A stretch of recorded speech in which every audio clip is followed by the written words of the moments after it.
it was very popular at the time as New Orleans music, amongst us young people as we were, and these are the people that we wish to copy or play it in a similar manner, and just like the next lot came along, followed the Beatles, you know.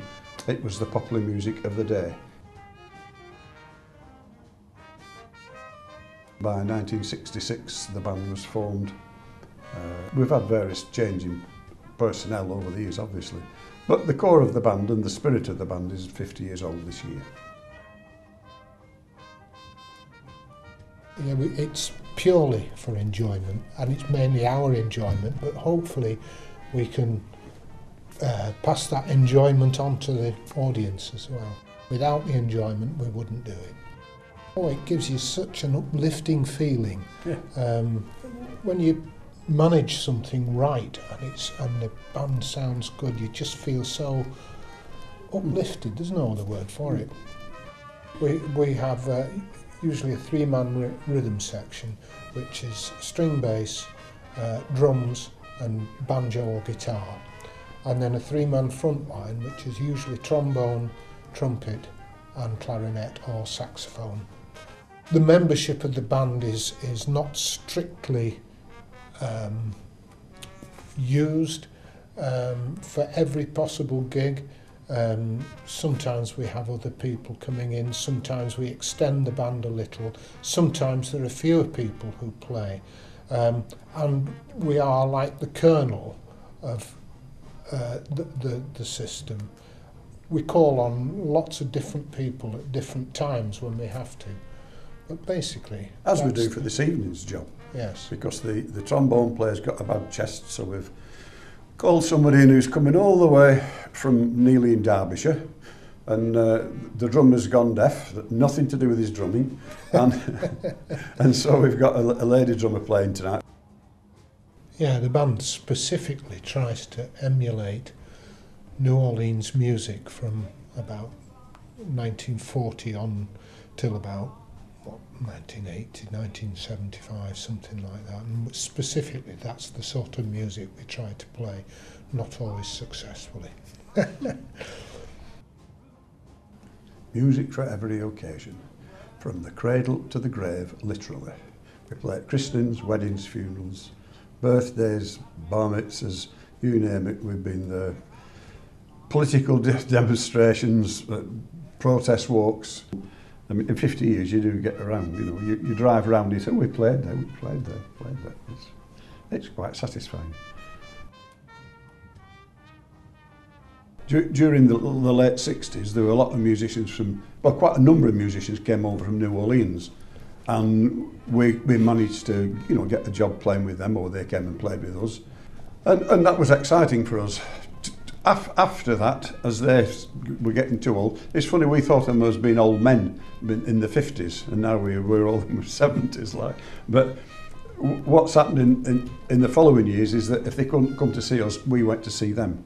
So Roy and myself have been on a lot of occasions to New Orleans, because there's an atmosphere that it's magic over there. It is really inspiring. Well, I mean, New Orleans is one of those places where music seems to just ooze out of the pores of the city, you know. And everywhere you go, there's music, live music, as well as the recorded stuff. You don't have to go and find a parade. If you stand on the street corner, a parade will find you.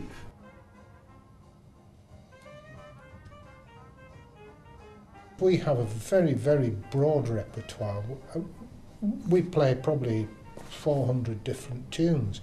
I mean, we've been playing once a week and then once a fortnight at the Ale Emporium for quite a long time now. We get the biggest cheer when it goes wrong. Yes. And then you have to pick yourself up pull it up by the bootlaces, and everybody in the audience realises that it's not quite as it should be. Someone's coming in at the wrong time or something, and that's the humour side of it is very much appreciated by the audience, we find. Once you start playing music in a band like that, you get hooked, and it's like you have to keep going back for more.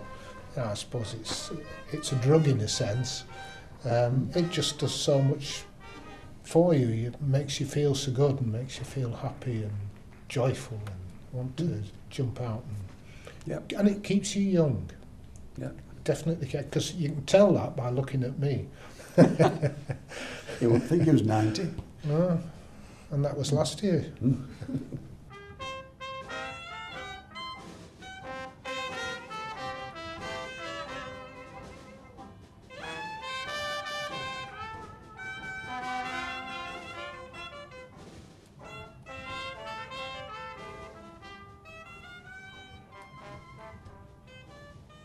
The future is obviously limited because there aren't the youngsters coming along playing our style of music anymore.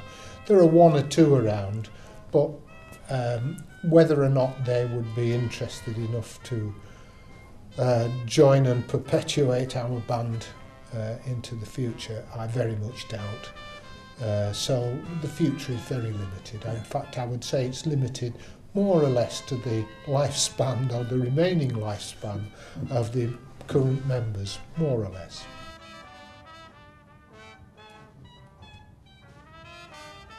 Sadly, we've lost some band members. They've gone to play with Gabriel in the Sky. You know, it happens. We're at that age. Some went when they shouldn't be gone, but that's what's changed mostly. Is and people leaving the area. That's what I said. People leaving the area. Yes, That's the biggest change. Future is, I wouldn't say it's bleak. We've been here, we've done the thing, and you never know. We were part of a big revival movement in the 1940s, and someone else might come. They've got a lot more recorded evidence and inspiration than we ever did, because of the availability of stuff on. I mean, you can go on YouTube and watch bands in New Orleans that we were playing yesterday. And you've got all that current stuff going on, whereas we were limited to 278s a month, something in Parlophone days of 1947. Yes. And that's if you could afford them, which you couldn't. You know, so that now, potentially, there is an opportunity for young people to take it up, and you never know. We've still got a few brass bands and things like that, so we're never pessimistic. It doesn't pay. It shows in our playing if we're pessimistic. Well, we've tried not to change. We've tried to be true to ourselves, if you will. We do get more requests for numbers which we feel are not appropriate now. That's the major difference, I would think. But our approach is exactly the same. The sort of stuff we play generally is just the same. Mm-hmm. Steak, pudding and chips was good in 1960. It's still delicious now.